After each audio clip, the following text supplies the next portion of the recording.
हिंदी में यूपीएससी की तैयारी से संबंधित प्रोग्राम्स को देखने के लिए सब्सक्राइब करें study IQIAS Hindi. Hello students, कल्पना करिए भारत में दो बालिग अलग अलग धर्मों के लोग हैं। उनकी अलग अलग धार्मिक मान्यताएं हैं। वे आपस में प्रेम करते हैं और विवाह करना चाहते हैं, लेकिन वे अपना धर्म नहीं बदलना चाहते, अपनी धार्मिक मान्यताओं के साथ ही अपना जीवन बिताना चाहते। तो क्या ऐसा किया गया विवाह अवैध होगा? वास्तव में यह प्रश्न और यह कल्पना करने के लिए मैं क्यों कह रहा हूं, क्योंकि इलाहाबाद हाई कोर्ट का एक डिसीजन आया है जिसमें कहा गया है कि बिना धर्म परिवर्तन किए अंतरधार्मिक विवाह अवैध माना जाएगा। अब प्रश्न यहाँ पर बहुत सारे उठते हैं कि जैसे कि क्या भारतीय संविधान उन्हें ऐसा करने की अनुमति देता है या नहीं देता है? क्या स्पेशल मैरिज एक्ट के अंतर्गत वे शादी कर सकते हैं या नहीं कर सकते हैं? और अगर धर्मांतरण नहीं कर रहे हैं तो विवाह अवैध क्यों होगा? इसी मुद्दे पर आज हम चर्चा करने वाले हैं और यही है आज का बेसिक मुद्दा, जहां पर आप जानेंगे कि क्या शादी करने के लिए धर्म बदलना ज़रूरी है, स्पेशल मैरिज एक्ट के प्रोविजंस क्या हैं, सुप्रीम कोर्ट के इस मामले में अलग अलग डिसीजंस क्या हैं और क्यों ऐसा डिसीजन लिया गया। इन सारे मुद्दों पर शुरू करते हैं अपना आज का कार्यक्रम, अपनी आज की चर्चा।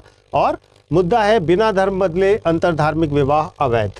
शुरू करने से पहले हमेशा की तरह मैं अपना टेलीग्राम चैनल आपको बताता हूं, यूपीएससी मेंटोर पंकज सर। इसे ज्वाइन कर लीजिए, इसमें आपको सारे अपडेट्स मिलते रहेंगे। तो पहला बात यह है कि क्या भारत में अंतरधार्मिक विवाह जो है वो अवैध हैं? तो इसको विवाह को लेकर के क्या कानून है? देखिए, अगर दो अलग अलग धर्मों के मानने वाले लोग हैं, उनके विवाह के लिए भारत में दो तरीके की व्यवस्थाएं हो सकती हैं। तो ये शादियां मुख्यतः दो तरीके से हो सकती हैं। पहला, स्पेशल मैरिज एक्ट 1954 के अंतर्गत की जा सकती है। जो स्पेशल मैरिज एक्ट 1954 है वो एक धर्मनिरपेक्ष कानून है। इसमें अलग अलग धर्मों के लोग बिना धर्म परिवर्तन किए विवाह कर सकते हैं। ठीक है। दूसरी बात यह है कि इसमें दोनों पक्षों की सहमति होनी चाहिए। मिनिमम एज लिमिट दोनों को, यानी कि लड़के और लड़की को पूरी करनी होगी। लड़के के लिए 21 साल, लड़की के लिए 18 साल की एज पूरी होनी चाहिए। महत्वपूर्ण बात क्या है? मैरिज नोटिस देना होगा जो 30 दिन तक सार्वजनिक रूप से प्रदर्शित हो और इसमें किसी भी प्रकार की धार्मिक अनुष्ठान की परमिशन नहीं होती है। लेकिन जो दूसरा तरीका है नॉर्मली विवाह का, वो क्या होता है? पर्सनल लॉज के अंतर्गत मैरिजेस होती हैं। मुद्दा यहाँ पर है, जब आप देखें हिंदू विवाह की बात करें तो हिंदू मैरिज एक्ट है 1955 का। यहाँ पर हिंदू का मतलब हिंदू, सिख, जैन और बौद्ध सभी हैं। ठीक है। मुस्लिम पर्सनल लॉ मुस्लिम्स में विवाह के लिए है। यहाँ पर मुस्लिम पुरुष गैर मुस्लिम महिला से शादी तो कर सकता है, लेकिन इसका उल्टा आमतौर पर नहीं होता मुस्लिम पर्सनल लॉ के अंतर्गत। यानी कि मुस्लिम महिला गैर मुस्लिम पुरुष से शादी नहीं कर सकती मुस्लिम पर्सनल लॉ के अंतर्गत, ऐसा जनरली नहीं होता। इसी प्रकार ईसाई और पारसी में अलग अलग अपने अपने कानून हैं। तो जब मैरिजेस पर्सनल लॉ के अंतर्गत हो रही हैं, तब वहां पर मुद्दा क्या आता है कि क्या अब ये मैरिज वैलिड है या नहीं। ठीक है।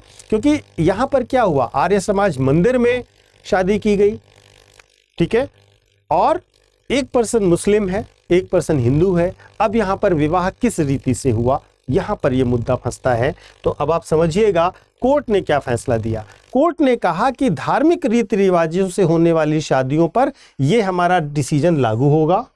दूसरी चीज, स्पेशल मैरिज एक्ट के अंतर्गत रजिस्टर्ड विवाह इससे प्रभावित नहीं होंगे। इस केस में लड़की नाबालिग थी और विवाह हिंदू विवाह पंजीकरण, यूपी विवाह पंजीकरण नियम 2017 के अंतर्गत रजिस्टर्ड भी नहीं था। महत्वपूर्ण बात यह है कि 2024 में इलाहाबाद हाई कोर्ट की जस्टिस ज्योत्सना शर्मा ने कहा था कि स्पेशल मैरिज एक्ट के अंतर्गत अंतरधार्मिक जोड़े बिना धर्म परिवर्तन के विवाह कर सकते हैं। तो जब आप या तो जो अलग अलग धर्मों को मानने वाले लोग हैं वे स्पेशल मैरिज एक्ट के अंतर्गत रजिस्टर्ड होंगे तो वो वैलिड होगी शादी। अगर वो स्पेशल मैरिज एक्ट के अंतर्गत रजिस्टर्ड नहीं हुए हैं और अपनी धार्मिक मान्यताओं के अंतर्गत पर्सनल लॉ के अंतर्गत विवाह कर रहे हैं तो वो अवैध होगा। कोर्ट के फैसले की ये पूरी बात है। अब यहाँ पर कुछ चीजें और समझनी होगी कि सुप्रीम कोर्ट का क्या रुख रहा। सुप्रीम कोर्ट ने अपने कई फैसलों में कहा है, जैसे कि हादिया केस था 2017 का, और इन्होंने कहा, सुप्रीम कोर्ट ने कहा कि वयस्कों को विवाह का अधिकार उनका मौलिक अधिकार है। अपना मनपसंद जीवन साथी चुनने का अधिकार एक फंडामेंटल राइट है, ये सुप्रीम कोर्ट ने हादिया केस में कहा था। दूसरी चीज, Lata Singh versus state of UP में 2006 में कहा गया कि अंतरधार्मिक विवाह करने का पूर्ण अधिकार है सभी को। तो यहां पर अंतरधार्मिक विवाह को रोका नहीं जा रहा है, लेकिन अंतरधार्मिक विवाह या तो आप स्पेशल मैरिज एक्ट के अंतर्गत करिए, या फिर दूसरा तरीका यह है कि आप धर्म परिवर्तन करवा के तब धार्मिक पर्सनल लॉज में करिए, तभी वो वैलिड होंगे। यहाँ पर देखिए तो कुछ अनुच्छेद हैं जो आपके इस अधिकार से, विवाह के अधिकार से संबंधित हैं। आर्टिकल 21 है जो जीवन और व्यक्तिगत स्वतंत्रता के अधिकार से जुड़ता है। 25 धार्मिक स्वतंत्रता के अधिकार से जुड़ता है।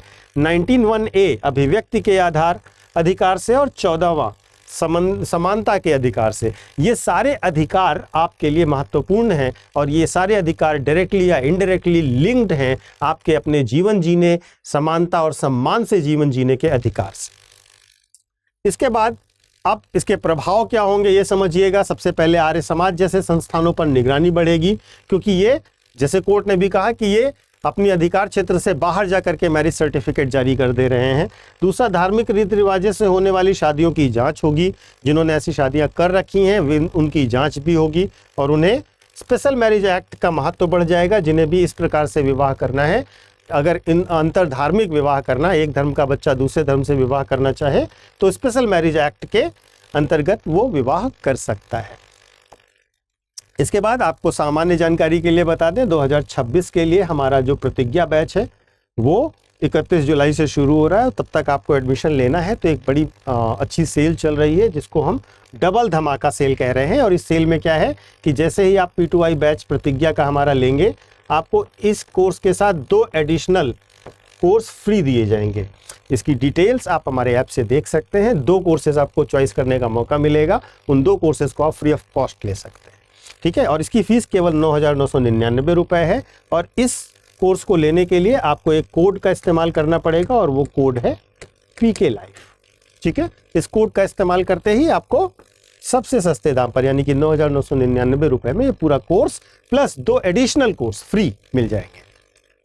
तो इस प्रकार आप इसे देखिए, समझिए, और इन विवाहों को, इस प्रकार की घटनाओं को आपको समझना होगा कि संवैधानिक नजरिए से, मानवीय नजरिए से बहुत महत्वपूर्ण है। और आपका विचार इस पर जानना मैं ज़रूर चाहूँगा कि क्या इस प्रकार से जो हाई कोर्ट ने डिसीजन दिया है वो हमारे मौलिक अधिकारों का उल्लंघन माना जाए या ना माना जाए। क्या इस तरीके के विवाह समाज में होने आवश्यक और बेहतर हैं, या ये समाज के लिए एक बड़ी समस्या बनने वाले हैं। क्योंकि ध्यान रखिएगा, विभिन्न प्रदेशों में धर्मांतरण संबंधी कानून भी बनाए जा रहे हैं और उन्हें लागू भी किया जा रहा है। तो ऐसी परिस्थितियों में क्या व्यक्ति को यह अधिकार होना चाहिए या नहीं होना चाहिए, आप अपनी राय जरूर कमेंट करके दीजिएगा। Thank you so much. Study IQ IAS, आपका सिलेक्शन हमारा मिशन।